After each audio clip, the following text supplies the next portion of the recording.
warahmatullahi wabarakatuh. Aduh, Tasyarrafna bihadzal live bikum ya ana ya ana Aziz ya ana Husain. rindu sekali dengan antum Maulana. Ya Rob, ya Ini Rob. Masya Allah, suatu kehormatan antum bisa mengajak Anda seperti ini, Masya Allah. Ini lagi Ana santai tadi, loh. ana dari tadi. Ya begitu Maulana. Tiba-tiba barusan nge-live. Saya sebenarnya barusan nge-live sendiri. Terus Oh, Masya Allah. terus Ya, tiba-tiba kayak, lah, tunggu, di bayang-bayang saya perasaan tadi Habib Ahmad nge-live deh. Langsung saya matikan. Nah, itu kan. Lalu coba saya wah, ajak wah, berarti gitu. saya ini mengganggu ini. Enggak, Maulana. Saya tadi tuh emang, oh, daripada saya sendiri ngomong-ngomong sendiri seperti ini, saya mikir kayak lebih baik ada Allah, antum gitu. Masya Allah. Banas tafid minkum ya Aziz. Maulana, Ayo saling kita, istifadah. nah Masya Allah, Masya Allah. Masya Alam Allah. wasahlan. Antum sekarang apa kabar, Maulana? Alhamdulillah sehat, sehat walafiat. Allahu Akbar. Allahu Akbar. Semoga Allah Alhamdulillah. Subhanahu wa taala lindungi antum pagi, Ya antum Rabbal siang, antum malam, antum apalagi Amin, amin, amin. Insya Allah. mati Alhamdulillah. lampu. Ini ya, yang penting kita dengar kabar. Duh, ya Allah. Mati. Mati lampu. Ini jangan bilang jaringan bentar lagi mati. Jangan bilang jaringan mati bentar lagi. Tuh, tuh, tuh mulai. Kalau jaringan mati Antum, sebentar lagi antum langsung pakai wifi. langsung enggak Maulana. Udah. Oh, oke. Udah nge-lag, nge-lag. Nggak, iya, nge-lag, nge-lag.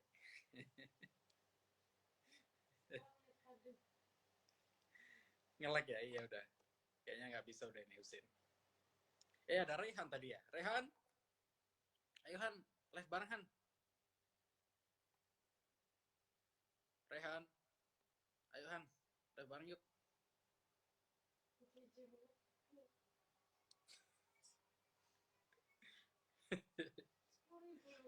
Iya, kalau itu yang mana? Iya Husin, kelas, marhaba.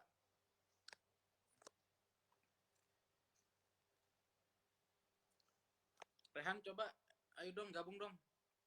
Coba isi permintaan. Husin,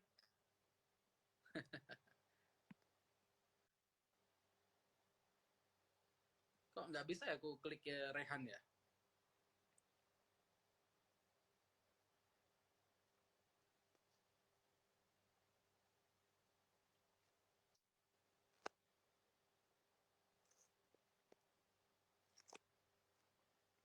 Ini punya Husin nggak bisa keluar ini. Husin slow mo katanya. Iya, Husin nggak keluar ini. Iya, masalahnya dia udah stop ini.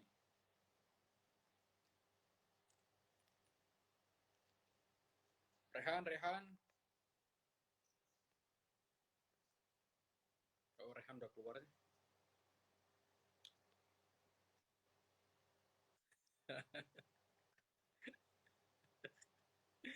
Masya Allah.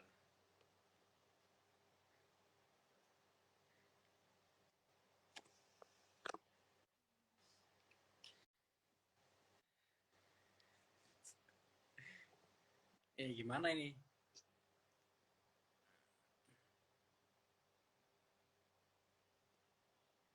Kalau saya out ya udah kelar nih live-nya.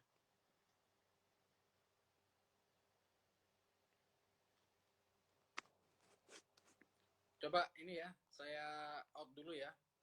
Kayaknya nggak bisa deh ini, Husin. Oke, habis ini saya gabung lagi ya. Oke. Maaf, maksudnya habis ini saya live lagi. Ini saya out dulu.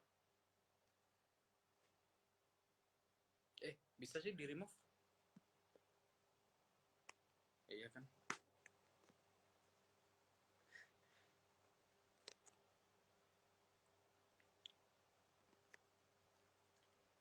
Oh, bisa di remove dari atas ya. Oke, ini udah campur-campur sama ini ya, sama followersnya Husin tadi. Oke, lanjut. Yang mau ada pertanyaan-pertanyaan, silahkan. Yang ada pertanyaan-pertanyaan agama, pertanyaan problematika, dan lain-lainnya bisa ditanyakan.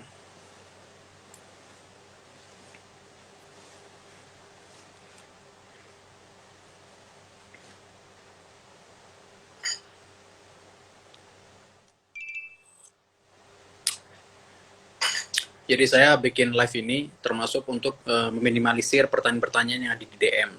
Jadi di DM itu banyak masih numpuk pertanyaan-pertanyaan yang belum saya jawab.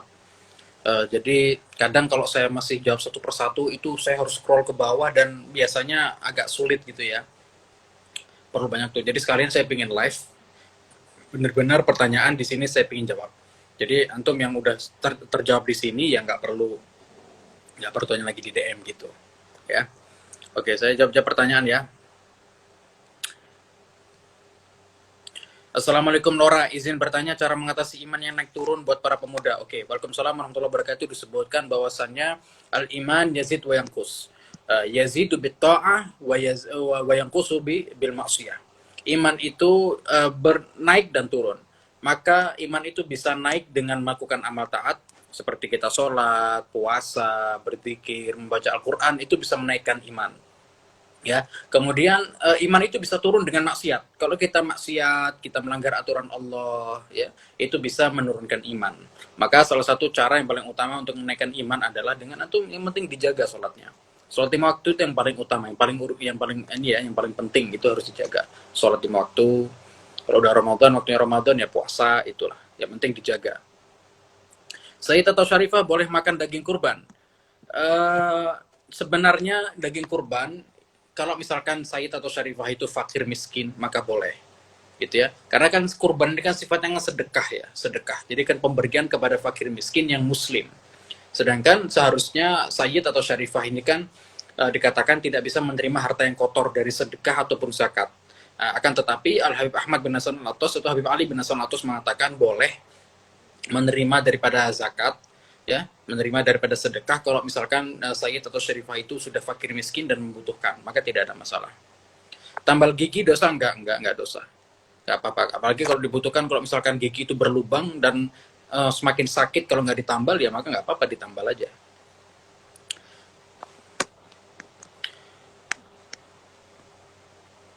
Raklo, kita lagi puasa terus lagi sembelit. Pas kita buang air besar, maaf, itunya masuk lagi. Terus puasanya batal nggak? Iya, betul. Jadi mohon maaf ya, ini jorok, cuman ini penting banget. Jadi begini, mohon maaf, ketika puasa, kemudian ketika keluar ya, mohon maaf ya, ini ilustrasi saja. Keluar begini, kemudian dalam keadaan masih tersambung, masih dalam keadaan utuh, kemudian masuk lagi, itu batal. Puasa kita jadi batal. Jadi kayak itu ibarat kayak kita memasukkan satu hal lagi ke dalam, gitu. Ya meskipun sebenarnya ya mending kayak kita makan gitu kan, kenyang gitu kan, tapi enggak, ini malah dalam hal seperti itu karena ini dari segi global bahwasanya apapun yang masuk ke lubang-lubang yang terbuka maka itu membatalkan puasa, termasuk ketika itu tadi kotoran tadi yang asalnya masih belum jatuh ya kemudian masuk lagi, itu batal puasanya. Betul, ini jorok sih, ini memang cuman penting itu, maka hati-hati aja kalau lagi buang air besar, maka berhati-hati aja ya, di sekiranya nggak sampai begitu. Bagaimana cara memperkuat iman dalam hijrah sendiri? Oke, hijrah sendiri. Jujur kalau bisa saya katakan hijrah sendiri itu berat. Maka usahakan kalau hijrah jangan sendirian. Hijrah itu ya harus bareng-bareng. Ya usahakan kalaupun kita ada inisiatif dari diri sendiri, antum usahakan cari teman yang satu frekuensi, satu teman yang sama-sama lagi hijrah, atau teman yang memang udah dia itu udah hidupnya di majelis ya kan, biasa dalam hidup-hidup dalam kebaikan, itu perlu yang begitu. Karena ana rasa kalau misalkan antum hijrah, antum tidak ada teman yang bisa membimbing, teman yang bisa mengajak, itu berat. Itu berat. Maka saya tidak sarankan kalau misalkan antum berhijrah dalam keadaan sendiri karena itu berat pasti. Ya, harus juga dapat dukungan dari orang tua, dari tetangga sekitar dan sebagainya, itu perlu. Gitu ya. Izin bertanya Ustadz, apakah boleh seseorang menggunakan bulu mata palsu? Oke, bulu mata palsu itu begini, saya sudah jelasin sebenarnya. Ini baru mempersingkat waktu saja ya. Atau coba cek di sorotan tanya fikih. Atau di sorotan fikih wanita. Coba antum cek. Biar menyingkat waktu saja, antum coba cek. Semua teman-teman kalau penasaran coba dicek di fikih wanita. Di sorotan.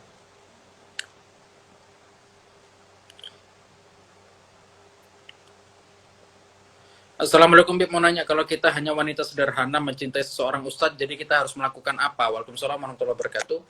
ya nggak apa-apa, karena apa namanya, kalau misalkan ustadznya mau ya nggak apa-apa, nggak apa-apa, Bismillah, ya. Apalagi bisa nanti dia membimbing antum. Assalamualaikum Beb, kalau menandai Al-Quran pakai klip bagaimana? Nggak ada masalah sih. Yang penting ya kita kan juga nggak ada unsur penghinaan kan kepada Al-Quran. Mungkin klip itu kayak membantu apa namanya untuk kayak memberi tanda gitu kan ya, klip itu ya. Kayak kasih tanda klip gitu dalam Al-Quran ya. Kayak kasih tanda klip gitu kan. Ya kalau misalkan untuk tanda untuk kita berhenti Al-Quran di situ untuk hafalan ya nggak ada masalah. Gimana tanggapan Ustadz tentang Mbak Karlina? Aduh, kok bahas-bahas gini-gini sih. Janganlah. Beb, kata Ustadz Adi Hidayat, satu hewan kurban itu bisa untuk satu keluarga, bukannya ada bagian sendiri ya. Oke, gini. Jadi ini kurban ini adalah sunnah kifayah. Nah, jadi ada yang namanya sunnah kifayah, itulah kurban. Jadi sunnah kifayah ini sebenarnya per orang itu dianjurkan untuk berkurban. Oke. Ya, tapi lagi-lagi kan kalau untuk kurban ini kan perlu ngeluarin duit ya. Duitnya juga nggak kecil. Minimal 1 juta bisa sampai 2 juta lebih untuk kual kambing ya. Karena ya karena minimal kurban itu kan kambing. Oke. Nah, jadi setidaknya satu keluarga, misalkan ayah, ibu, anak-anak ya. Nah, satu keluarga misalkan 5 orang, ada ayah, ibu dan anak-anak ini, maka salah satu saja mengeluarkan uang untuk berkurban, satu kambing saja, maka ini sudah mendapatkan, satu keluarga ini bisa mendapatkan pahala daripada satu kurban yang ini. Meskipun untuk pahala kurbannya tetap ya, kurban ya tetap satu orang ya, karena kambingnya untuk satu orang. Cuman kalau untuk sekedar mencukupi, ya itu cukup satu orang gitu aja. Ini namakan sunnah kifayah. Ya, tapi kalau mampu ya diusahakan satu persatu kurban gitu. Kenapa kalau niat baik diucap malah nggak dikerjain sepenuhnya, Beb? Kalau niat baik diucap malah nggak dikerjain sepenuhnya. Maksudnya gimana sih? Malah kalau ada niat baik itu saya kasih tahu ke orang. Misalkan kayak, oh saya mau begini begini begini. Itu biasanya kayak kalau saya nggak ngelakuin bakal malu. Misalkan begini, oh ya nanti saya bakal, misalkan contoh kayak saya bakal kurban, ya. Nah, kalau misalkan udah saya kasih tahu ke orang lain, ya ini di luar dari bab riya ya, bab pamer ya, enggak. Ini kayak kita, oh insya Allah saya nanti Idul Adha mau kurban, oke. Terus kayak kita gini takutnya, padahal kita udah ada duit untuk kurban. Kita ngomong ke orang ada kurban, ini kayak saya ada duitnya. Nah biasanya kalau kadang kita kan kayak, waduh ini kayaknya duitnya enak beli HP aja deh, kayak mau beli laptop gitu kan. Nah karena kita udah ngomong sama orang, malu kalau kita nggak ngelakuin itu, maka perlu kita omongin. Mungkin begitu ya, kayak dibuat apa ya, hati-hati gitu. Jadi kayak biar kita ini kalau udah ada niat baik untuk kurban, niat baik untuk ibadah, ya dilakuin gitu. Tapi ya niat masing-masing sih, itu kayak cuma trik-trik aja. Bagaimana nazar yang tidak ditentukan waktunya, Ustadz? Ya nazar itu kan kayak, kalau misalkan saya sukses ini, maka saya akan lakukan ini. Ya selama memang sudah terlaksana ya harus dilakukan. Tapi kalau saya pribadi, kalau saya boleh usul, kalau bisa sih jangan coba-coba nazar ya, karena itu satu lagi bukan kebiasaan yang baik ya, karena nazar itu salah satu ulama ada yang mengatakan itu termasuk tipe-tipe orang yang bisa jadi dia orang pelit. Karena coba dia mau ngelakuin itu kalau dia sudah dikabulkan hajatnya sama Allah Subhanahu wa taala. Itu kan kayak apa ya? Kayak ngatur-ngatur terus kayak ada kayak unsur-unsur ngancem-ngancemnya gitulah. Ya kayak ada kayak, oh kalau nggak gini ya saya nggak ngelakuin ini gitu loh. Ya, oh saya bakal puasa 3 hari kalau saya lulus CPNS misalkan. Loh, emang kenapa kalau misalkan mau CPNS kamu puasa aja? Justru dengan kamu puasa kamu bisa jadi dapat berkah, bisa lulus CPNS. Kenapa harus begitu begitu gitu loh. Lagian nazar ini kadang banyak orang lupa. Nanti kalau udah seneng, wah lulus lupa. Bahwasanya dia pernah nazar dulu puasa 3 hari dan itu wajib dibayar. Kalau kamu sampai meninggal nggak sempat dibayar, itu tanggung jawab berat itu nanti di akhirat. Ya, maka saran saya nggak usah gampang-gampang nazar. Dikit-dikit saya nazar nggak perlu. Itu bukan kebiasaan yang baik. Oke? Jadi kalau misalkan antum punya hajat tertentu ya istikharah ya, kemudian tetap berdoa terus, tahajud, gitu aja sudah. Nggak perlu pakai nazar-nazar seperti itu. Assalamualaikum Ustadz, izin bertanya, apa benar kalau kita nggak boleh memperlihatkan aurat kita di depan teman walaupun sama jenis? Iya, karena aurat itu memang ada batas-batasannya. Kalau misalkan laki-laki itu mutlak. Auratul rajuli mutlaqan. Aurat laki-laki itu mutlak antara pusar dan lutut. Oke? pusar dan lutut. Itu mutlak. Itu nggak bisa diganggu gugat. Kalau wanita, kalau misalkan indah maharimihima, kalau misalkan kepada mahramnya, itu baina surah rubah, lutut dan pusar. Kalau misalkan apa namanya kepada ajanib, kepada yang ajnabiyah, itu seluruh badannya. Minimal yang ditampakkan boleh wajah dan telapak tangan saja atau tangan. Assalamualaikum Beb, apakah wanita nggak boleh potong rambut dalam syariat Islam? Loh, emang kalau misalkan rambut wanita nggak dipotong mau sepanjang apa rambutnya? Mau jadi nyapu jalan? Ini nanti kamu jalan-jalan itu kayaknya semua jalanan jadi bersih gara-gara rambut wanita nggak ada dipotong, panjang banget gitu kan? Nggak apa-apa lah ya pasti. Ya pasti memang syaratnya lebih berat. Kalau misalkan mau wanita potong rambut ya ke salonnya yang sama-sama perempuan gitu. Jangan kalau misalkan perempuan mau potong rambut cari salon yang laki-laki, ya nggak boleh dong, haram. Kamu udah nunjukin rambutnya, udah gitu dipegang baik-baik, pegang-pegang lagi sama laki-laki, haram. Diliatin aja haram, apalagi sampai dipegang-pegang. Apalagi nanti sampai megang kepala ke muka, ini kan tambah haram semuanya. Megang-megang kepada kulit yang bukan mahram, gitu kan. Maka kalau mau potong rambut untuk laki-laki perempuan ya sama-sama perempuannya lah gitu, cari salon atau kepada teman-teman yang bisa potong rambut dan sama-sama perempuan.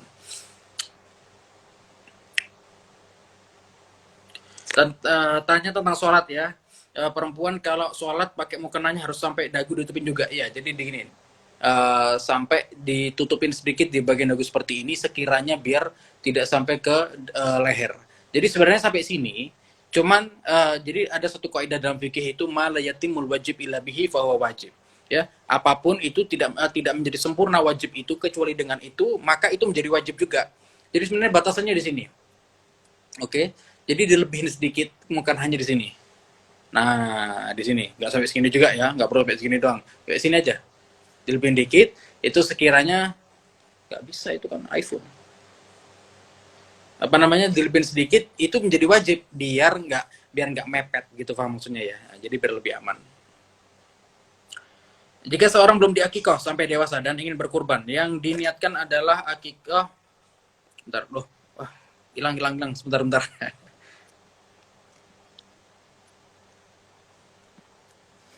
bentar ya, barusan ke scroll ke bawah.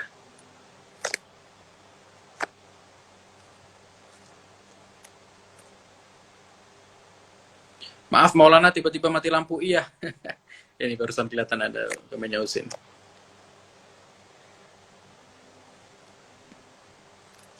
Oke, lanjut ya. Mana sih tadi? Aduh, maaf ya, scroll ke bawah tadi. Tentang apa sih tadi? Tentang akikoh ya.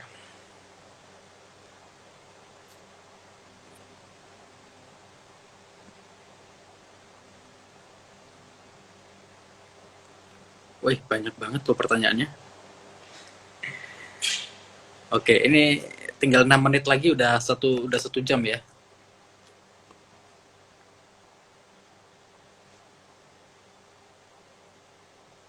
Aduh, ini udah nggak kebaca nih mana tadi pertanyaannya. Maaf ya. Oke.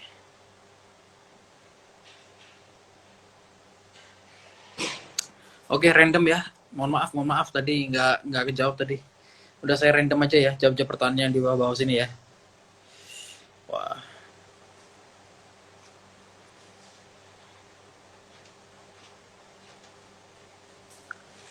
Ahlan wa sahlan semuanya. Ya, nggak sama.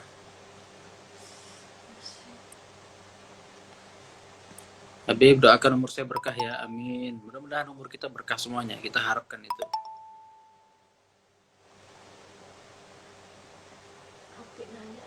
Oh.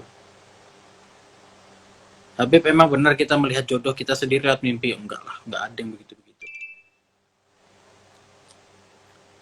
Habib, Evan mau nanya, kalau mau kurban tapi belum akikah gimana Habib menurut Habib?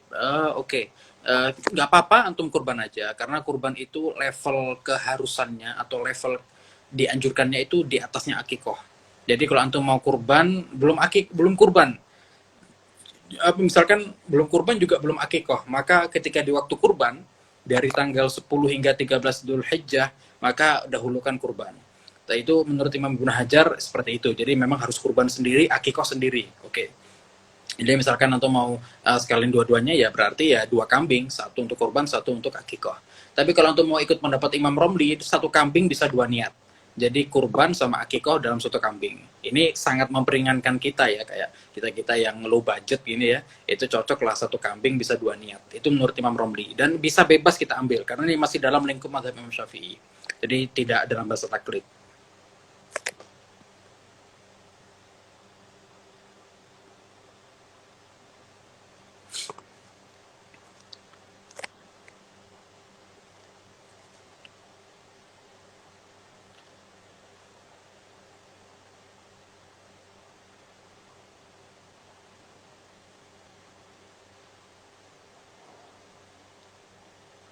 Dip, apakah boleh belajar agama tanpa perantara guru? Saya tidak sarankan. Karena disebutkan barang siapa orang yang eh, barang siapa orang yang bahkan kalau kita belajar sendiri dengan buku, dengan kitab tanpa guru, itu disebutkan man yaqra'ul kitab biduni syekh fasyaikhuhu syaitan. Barang siapa orang yang membaca buku, membaca kitab tanpa adanya guru, maka yang menjadi gurunya adalah syaitan. Yaitu bahaya. Jadi usahakan ada guru, atau misalkan di media sosial ada satu yang bisa membimbing antum, bisa memberikan ajaran-ajaran yang baik, gak apa-apa diikutin. Yang pasti jangan kayak kita otodidak gitu, kayak kita menyimpulkan sendiri ilmunya, itu yang berbahaya. Karena semua itu perlu penjelasan, perlu arahan semuanya itu.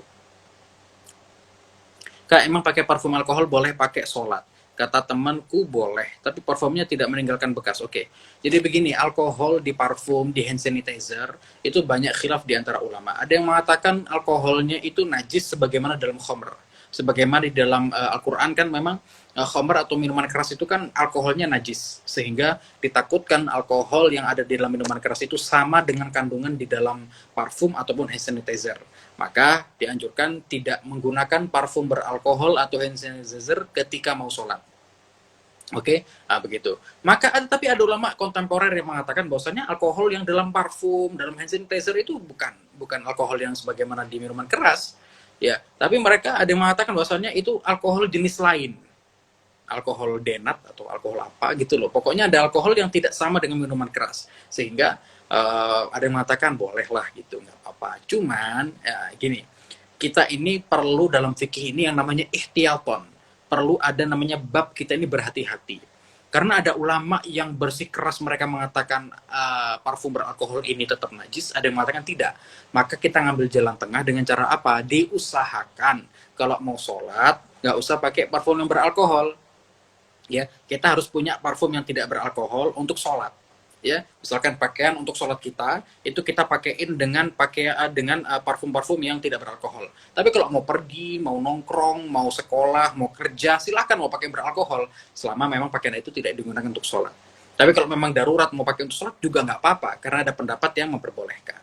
Nah, jadi gini loh ya, antum semua jangan bingung mengatakan kayak wah gimana sih kok ada ulama-ulama berbeda pendapat. Nah ini lagi-lagi kita harus paham bahwasannya perbedaan pendapat antar ulama Ahlus Sunnah wal Jamaah ya, ini bukan perbedaan pendapat dengan ini ya, dengan orang-orang Wahabi dan sebagainya, ini lain. Ini bab dalam Ahlus Sunnah wal Jamaah kayak dalam mazhab 4 mazhab. Ini kenapa kok beda-beda padahal masih Ahlus Sunnah wal Jamaah. Ini dinamakan ikhtilaful ulama atau dengan ikhtilaful ulama ummati rahmah.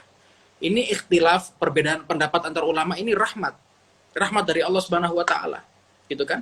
Rahmat dari Allah Subhanahu wa taala yang harusnya kita faham, ini mempermudah kita. Ada pendapat yang ketika dalam keadaan kita terhimpit, dalam keadaan kita susah, oh kita ada pendapat yang ringan nih, kita ambil ini aja deh. Ya, tapi kalau yang kita kepingin lebih berhati-hati, oke kita ambil yang ini aja gitu. Ya, gitu ya. Nah, jadi untuk urusan perbedaan pendapat antar ulama Ahlus Sunnah wal Jamaah ini harus kita pahami. Artinya adalah itu rahmat. Ya, gitu. Jadi bukan mereka itu tengkar, bukan mereka kayak anak kecil, wah enggak, ini terus enggak. Karena mereka semua adalah sesuai dengan pendapat dan berasal dari Al-Quran dan Hadis. Yang pasti mereka mengambil dari Al-Quran dan Hadis sesuai dengan pemahaman yang luas daripada mereka semuanya, sehingga ada yang berbeda-beda, begitu. Dan nggak jarang juga ada beberapa pendapat yang mereka ini sepakat ini boleh, ini sepakat tidak boleh, itu ada. Gitu. Jadi memang sesuai dengan sikon. Ya, mana nggak tahu, aduh udah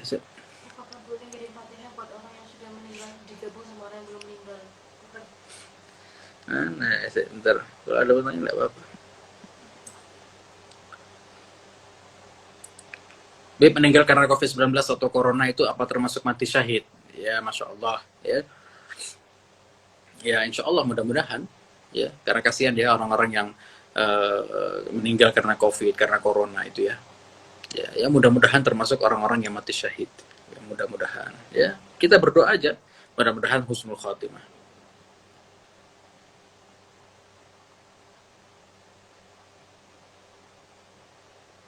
Bagaimana respon kita saat kita dikatain soalim waktu ngepost tentang dakwah dan agama?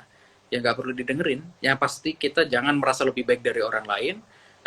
Dan selama memang kita dalam keadaan baik, kita dalam keadaan track atau jalan yang baik, ketika ada orang yang mengganggu, ketika ada orang yang mengomentari tidak baik, ya maka itu nggak usah didengerin. Jadi cukup mudah-mudahan itu yang menjadi pemacu semangat kita. Jadi saya sempat ingat ada satu orang yang bilang, kalau misalkan ada orang yang memfitnah kita, menjelek-jelekan kita, itu kita anggap sebagai amplas. Itu amplas nggak? Amplas itu kayak yang kertas yang kasar yang biasanya buat ngalusin kayu gitu-gitu loh. Amplas itu ya. Apa bahasa ini? Ya, amplas itu tulisnya amplas Indonesia kan, amplas itu. Jadi amplas itu kayak ibarat orang-orang yang berlaku berubah gitu, kayak kita ini lagi diamplas sama mereka. Amplas itu kalau misalkan di kayu, biasanya kalau mau orang bikin furniture itu kayak bikin apa namanya kayu itu kan diamplas dulu halus, baru setelah itu di apa namanya di cat gitu kan kurang lebih. Nah maka kayak ibarat orang-orang yang menghina kita itu kita jadikan kayak anggap sebagai amplas bagi kita.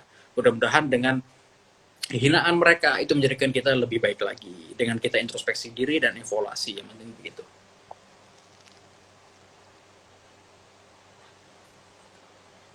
Belum baca di sini kok. Bentar saja.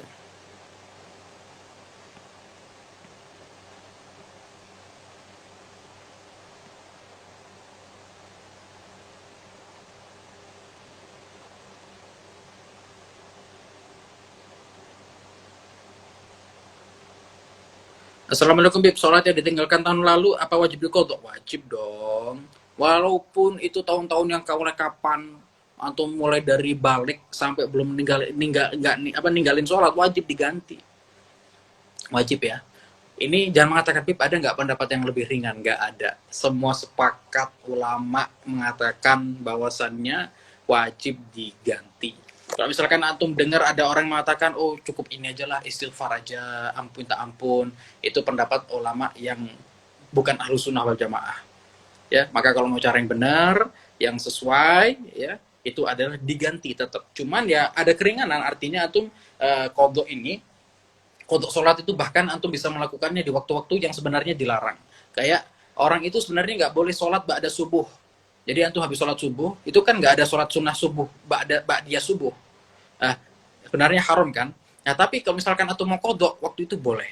Misalkan setelah sholat asar, ba'diyah asar kan nggak ada, haram untuk sholat di ba'diyah asar. Tapi kalau misalkan antum mau kodok di waktu itu, maka boleh. Nah, jadi ada keringanan-keringanan seperti itu. Ada kalau misalkan antum belum tuntas sholat kodoknya dan tiba-tiba meninggal, maka insya Allah dimaafkan. Selama memang apa namanya antum dalam keadaan kontinu ya, jangan sampai meremehkan sholat-sholat yang dua antum tinggal, tetap antum lakuin, tetap istiqomah, cara berkala, kemudian setelah itu kalau meninggal maka insya Allah dimaafkan gitu. Yang penting harus ada perhatian.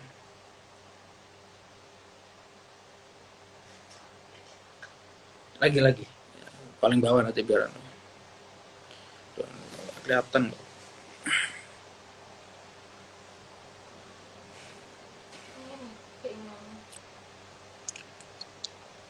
Terlewat terus bi pertanyaan anak. Ampun, ini udah yang view-nya ini masih mending ini, sekarang tinggal berapa ini? 180 ya. Tadi 400, 500 kan, wow, banyak banget.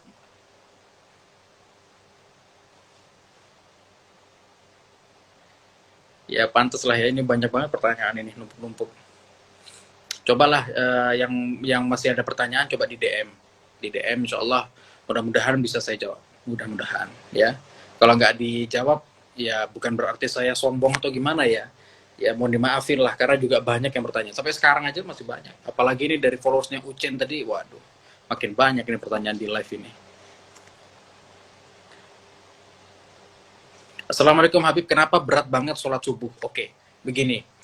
orang nggak bisa sholat tahajud itu karena bisa jadi siangnya dia melakukan kemaksiatan. Apalagi ini sholat tahajud yang hukumnya sunnah.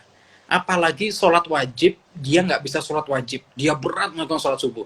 Itu kira-kira maksiatnya seberat apa? Kira-kira itu maksiatnya sebesar apa sehingga sholat subuh aja dia berat. Padahal seharusnya ulama mengatakan ketika ada orang susah qiyamul lail, sholat susah tahajud itu karena alasan apa? Bisa jadi karena dia masih banyak maksiat, ya, sehingga apa namanya dia berat untuk melakukan tahajud. Karena tahajud ini kan ibadahnya para wali-wali Allah, ibadahnya orang-orang soleh. Sehingga orang khusus yang bisa ibadah itu, karena dia udah tidur saking beratnya sampai tembus subuh.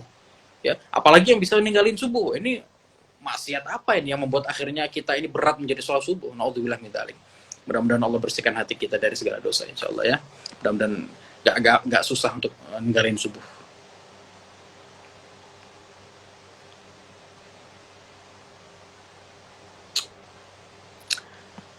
Mohon ini ya, jangan protes ya kalau misalkan ada pertanyaan-pertanyaan yang kok nggak kebaca sih, padahal udah berapa kali saya chat gini. Ini banyak banget ini, kelewatan ini memang. Ya mohon maaf banget deh, ini soalnya banyak banget ini memang numpuk-numpuk.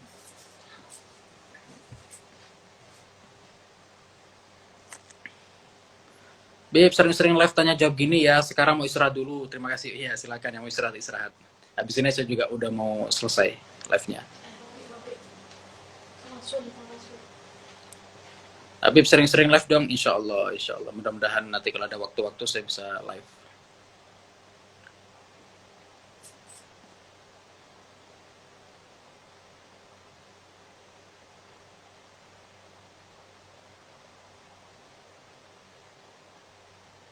Habib izin bertanya, gimana kalau ada seseorang perantara ta'aruf kepada kita langsung, kita perempuan harus jawab gimana? Contoh pertanyaannya, Bismillah ukhti, ada CV ikhwan yang siap nikah.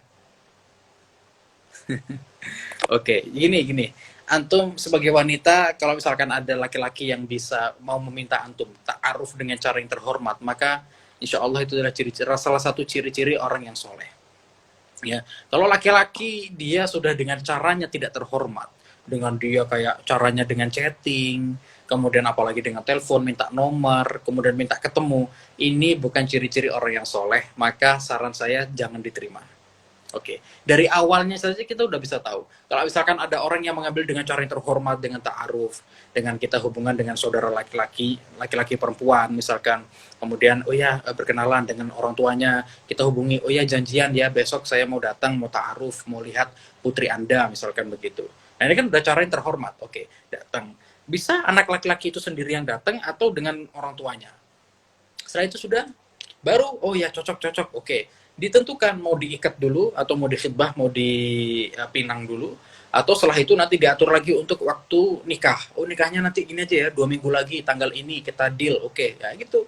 Ini cara yang baik terhormat daripada harus nanti melalui ta'arufnya melalui chatting, kita DM si perempuannya. Ini cara-cara yang nggak baik. Maka saran saya kalau ada perempuan-perempuan seperti itu jangan diterima.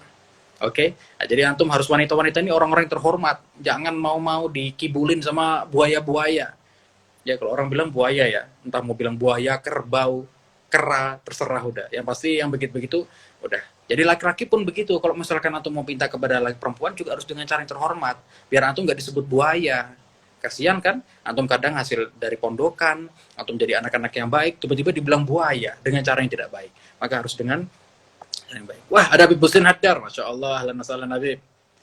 Masya Allah, tasyarrafna Habib, masya Allah. Habib Husin ini di sela-sela kesibukan masih sempat ini masuk dan nge-like dan komen. Masya Allah, ahlan wasahlan Habib.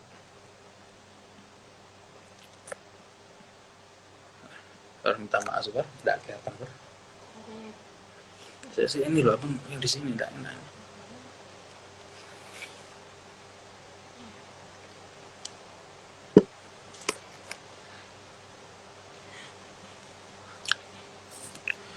Cewek haid wajib kodok sholat yang tertunda tapi keburu keluar su merah. Mohon penjelasannya ya, masih kurang paham. Oh enggak, kalau wanita itu enggak ada wajib kodok sholat. Nah ini salah satu rahmatnya Islam. Jadi kenapa ada wanita ini kalau misalkan dalam keadaan sholat, misalkan yang namanya sholat ini kan sifatnya daily, sifatnya adalah setiap hari. Dalam satu hari itu 5 waktu 17 rakaat, ya. Bayangin kalau wanita itu dia haid 2 minggu atau 15 hari atau 1 minggu, ya, dia harus mengkodok sholat 15 hari itu. Berat kan pastinya kan. Udah gitu kadang wanita ini masih sibuk untuk ngurusin anaknya, untuk ngurusin suaminya, masih ada yang kerja dan sebagainya kan gitu. Untuk urusan sholat, wanita yang haid itu tidak wajib mengkodok sholatnya. Tapi kalau untuk puasa, karena puasa ini sifatnya itu setiap tahun, ya hanya 30 hari saja, maka bisa jadi wanita misalkan yang dia 1 minggu nggak puasa di bulan Ramadan, ya maka 1 minggu itu bisa dikodok di bulan-bulan yang lainnya, 11 bulan kesempatannya gitu. Oke.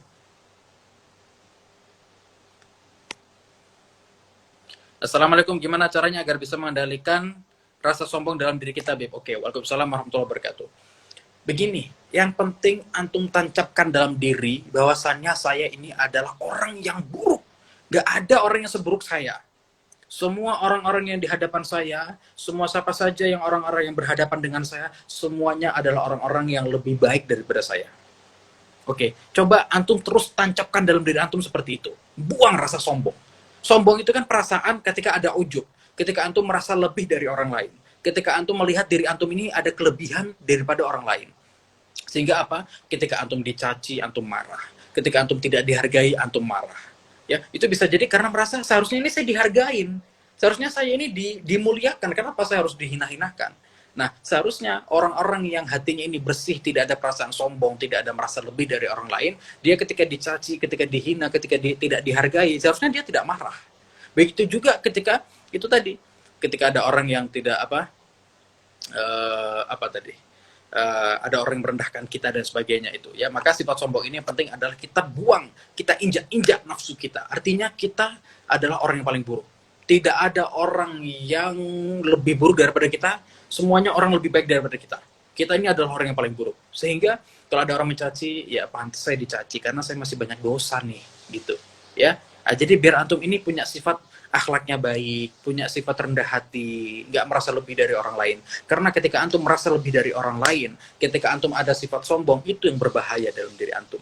Itu yang bisa menggerogoti daripada diri antum sehingga antum menjadi susah dalam beribadah kepada Allah Subhanahu wa taala. Ya, percuma antum ibadah, masya Allah, sholatnya luar biasa, tapi masih ada sifat sombong kepada orang lain, masih ada merasa lebih dari orang lain. Ini nggak baiknya begitu. Ya, begitu. Ya, jadi sifat sombong ini harus dibuang. Dan ada namanya ilmu tasawuf. Ilmu tasawuf ini adalah ilmu yang berkaitan dengan hati yang harusnya kita pelajari. Begitu ya, itu penting banget. Dan termasuk pelajaran favorit saya itu ilmu tasawuf. Jadi kita dipelajari bagaimana cara mengetahui penyakit-penyakit hati, gimana cara mencegahnya, bagaimana cara mengobatinya, itu ada.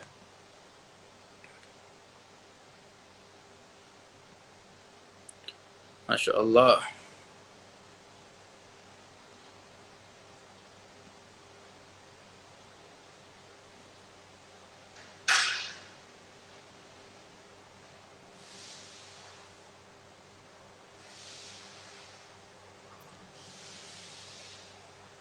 Bib, kapan orang yang keputihan tiap hari dikatakan daimul hadas? Jujur ya, tolong kalau masalah fikih nisa, kalau untuk mau tanya tentang fikih-fikih wanita, itu jangan tanya sama saya. Karena satu, by the way, saya adalah laki-laki, saya nggak pengalaman dalam dunia seperti itu, saya nggak seumur hidup nggak pernah haid, saya seumur hidup nggak pernah keputihan. Jadi antum harusnya tanya sama ustazah-ustazah kepada orang perempuan yang dia tahu dengan ilmu haid gitu ya. Coba antum lihat di story saya, itu ada Ustazah Amiroh kalau nggak salah, Amiroh Alauddin. Coba antum cek itu beliau biasanya sering untuk share-share seperti itu. Coba antum cek, antum follow aja beliau. Itu beliau bahas sering tentang haid dan sebagainya.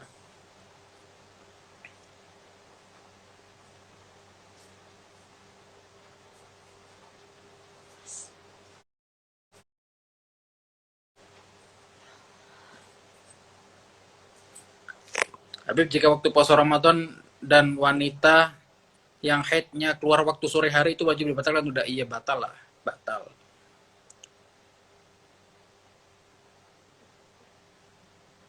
Assalamualaikum Habib, bertanya hukumnya pakai behel gigi itu apa? Terima kasih Habib. Begini ya, kalau yang dalam madhab Imam Syafi'i yang saya tahu bahwasannya al-mutafallijat dalam hadis Nabi itu ada. Jadi kayak behel, orang yang pakai behel itu kan kayak dia yang memakai sesuatu yang bisa memperindah gigi gitu ya. Kadang ada orang behel itu pakai untuk sekedar style aja begitu. Tapi kalau behel itu karena manfaatnya juga untuk bisa meratakan gigi, maka ketika antum pakai behel itu tujuannya untuk meratakan gigi yang memang berantakan, maka itu halal, boleh, silahkan. Ya, tapi kalau misalkan untuk style-style, untuk model-model, saya sarankan jangan. Mungkin ada pendapat lain yang memperbolehkan, tapi saya belum tahu ya. Saya belum berani. Tapi yang saya tahu di Madzhab Syafi'i seharusnya behel itu kalau misalkan gigi antum sudah rata, ya kalaupun ada apa namanya ada nggak rata yang dikit ya itu no problem lah ya. Yang sekiranya nggak mengganggu penampilan, begitu kan? Ya itu nggak perlu dibehel gitu ya. Lagi-lagi antum ngeluarin duit banyak juga sakit ya kan, pakai behel kan juga nggak enak, sakit gitu kan, nggak nyaman sebagaimana orang yang nggak pakai behel. Maka begitu ya, maka usahakan kalau memang benar berantakan mengganggu penampilan maka boleh pakai behel, gitu aja.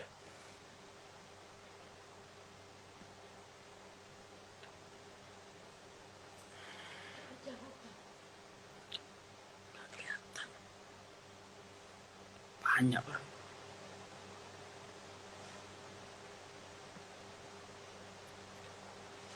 Beb, kalau udah nasihatin temen yang buka aurat, apa udah gugur kewajiban kita untuk mengingatkan? Dan apakah jika orang yang diingatkan ini masih ngeyel, apakah harus dinasihatin lagi, Beb? Gini, antum dalam menasehati itu juga harus punya trik-triknya.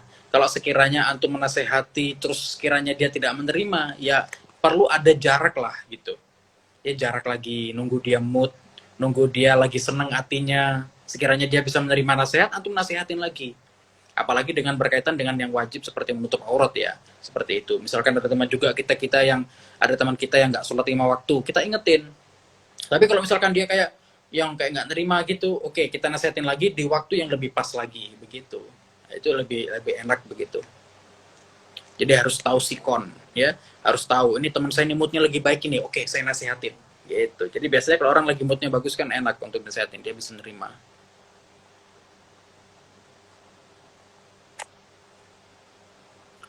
Assalamualaikum nyimak dari Jakarta, alhamdulillah. Assalamualaikum, mau nanya gimana hukumnya jika air yang kita pakai buat bersuci terciprat sama air yang sedang kita pakai buat bersuci. Oke, itu seperti air mustakmal ya. Jadi selama air itu sudah sedikit, artinya kurang dari 2 kulah, ketika terciprat dengan air yang kita gunakan untuk bersuci, maka bisa jadi air itu menjadi mustakmal. Ya, tapi akhirnya begini, ada niat kalau misalkan kita ini niatnya itu istighraf. Jadi kita pakai air, kita ambil begini, kemudian kita niat istighraf, niat untuk menjadikan air ini tangan kita ini menjadi gayung sehingga air yang misalkan nanti kemasukan lagi itu tidak menjadi mustakmal begitu. Jadi orang lain yang menggunakan air itu lagi untuk wudhu itu no problem gitu. Yang penting kita usahakan untuk tidak sampai terciprat gitu aja biar air yang itu tidak menjadi mustakmal.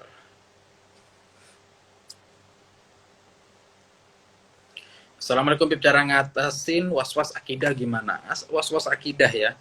Berhati-hati, akidah itu adalah hal yang utama yang harusnya diperhatikan oleh manusia karena itu kaitannya adalah dengan tauhid, dengan kita mengetahui dengan ketuhanan ya. Nah, itu harus lebih berhati-hati, nggak boleh macam-macam. Intinya ya kita harus pelajari dengan akidah Ahlussunnah wal Jamaah, ya kan? Kita pelajari gimana apa namanya dalam aqidatul awam, ya bagaimana kita mengingat Allah apa namanya cara mengetahui sifat-sifat Allah, sifat mustahil Allah itu perlu kita tahu, gitu ya. Nah, itu perlu kita ketahui. Ya, apa ya? Ini penting guru lah. Guru antum punya guru yang baik lah, punya guru yang tepat, Ahlussunnah wal Jamaah itu yang paling penting. Jangan sampai kita salah guru, jangan sampai juga salah kita lihat media sosial dari akun-akun Wahabi, itu hati-hati. Ya, perlu kita berhati-hati dalam hal tersebut.